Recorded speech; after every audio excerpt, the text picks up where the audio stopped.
Entertainment Weekly reveals the cover for the 3-issue Three Jokers miniseries written by Johns and illustrated by Jason Fabok, set to hit stores this summer. Yo YouTube, welcome back to another Comic John news brief, and we've got a new Batman miniseries, Batman Joker miniseries. Feels like something I've been waiting for since The Killing Joke, which they base the way that this one's going to look right off of that. If you want to look at some art here, check this out. Ugh. See, these are the three Jokers. And as you can tell, their ties are all slightly different. Their hair is all slightly different. One looks to be a murderer, one looks to be very serious, and one looks to be insane, crazy, kooky even. So GEOFF JOHNS says the world doesn't need just another Batman Joker story. One of the reasons I've never done one before is because there are so many amazing ones. So I was only going to do it if it was different and surprising and looked at the Joker and the meaning of the Joker and his effect on Batman and his family in a new way. We're not introducing a multiverse of Jokers. We're not out to change these characters forever. But we are turning over some rocks about these characters and their relationships. So this is really crazy, guys. Three Jokers. I mean, what the Three Jokers is set to be a mystery story, so Johns and Fabok don't want to reveal that many details ahead of time, but suffice to say for now, who are the Three Jokers is a question being asked not just by the readers, but by characters themselves. Along with Batman, the story is set to heavily feature Batgirl and the Red Hood, Barbara Gordon and Jason Todd. Two of the characters most affected by the Joker over the course of his decades-long struggle with the Bat family.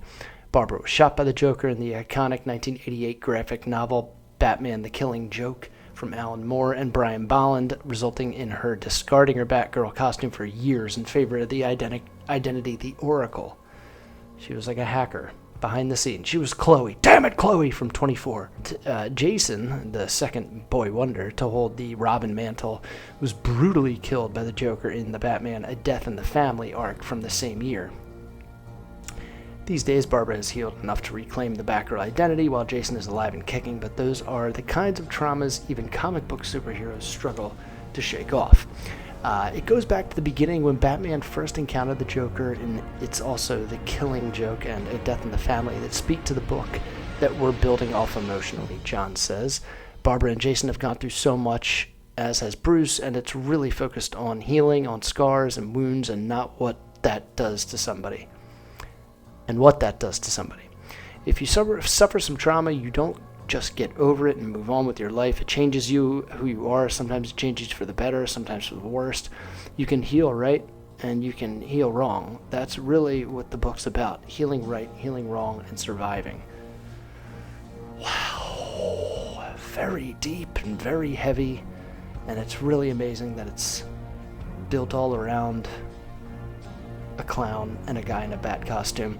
Plot echoes and character arcs aren't the only ways Three Jokers is shaped by The Killing Joke. Fabok, who won an Eisner Award last year for his work with writer Tom King on DC's Swamp Thing Winter Special comic. I gotta check that out. Have you guys ever seen that? Have you guys read that? Let me know in the comments. He tells EW that he's had a copy of The Killing Joke by his desk for 2 years now and has incorporated homages to Boland's work into the new series. Okay, so Here he goes on to say, we made the choice right from the beginning that we would base the look of our book around what Brian did in The Killing Joke. It's just like how Gary in Doomsday Clock took a lot of his beats from Dave Gibbons. I'm kind of doing the same thing with Brian Boland, which I think is super smart, because why not? I mean, that worked. And, I mean, you still get to do your own story, but make it look the same as the last, epic version of one of these Batman miniseries comics. The Killing Joke sat next to my desk for the last 2 years. Okay. I see fans on Twitter, and I know they're getting impatient. They want this book to come out. Jeff and I have become to realize that everything will happen within its time because it's taken so long. We've actually made the story better. Everything's come together so naturally. We're so pumped up and so confident in this story. Well, it better be if it's taken you that long. My gosh. It's insane because apparently Joker was buried or not, like, he was like held captive way beneath the Batcave. But then there were these two other Jokers running around, and everyone was like, okay, when are we gonna get the details on that? And here we are. In addition to Johns and Fabok, Three Jokers is colored by Brad Anderson and lettered by Rob Lee. And here are the first few pages. Let's see what it says.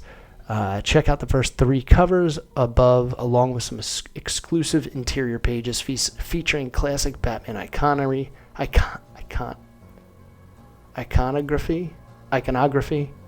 like the Wayne's grave and the Batcave below. So here we go. We got the rain beating on Thomas Wayne's grave, and the Batmobile smashing it. Batman getting out, punching it, walking up to Wayne Manor. Darkness. Bat. We're inside the Batcave. Oh my gosh. There's the big penny. There's Batgirl's suit, Robin's suit, Batman's suit. Oh, what is... Oh, look, there's Joker's flower. Click, click, click. The Riddler's costume, Two-Face. I can't tell who that is in the background. I'm guessing Catwoman. Yeah, Catwoman. Bane, the 8-ball, the dinosaur. The T-Rex, the Joker card. Alfred helping him down the steps. His utility belt unbuckled. And here we look at his cowl, and then, yikes, they gotta cut the suit off of him. Wow. Wow. Guys, I have not been this excited for a Batman comic, like, a miniseries like this in such a long time. I mean, I can't believe The Killing Joke was 1988.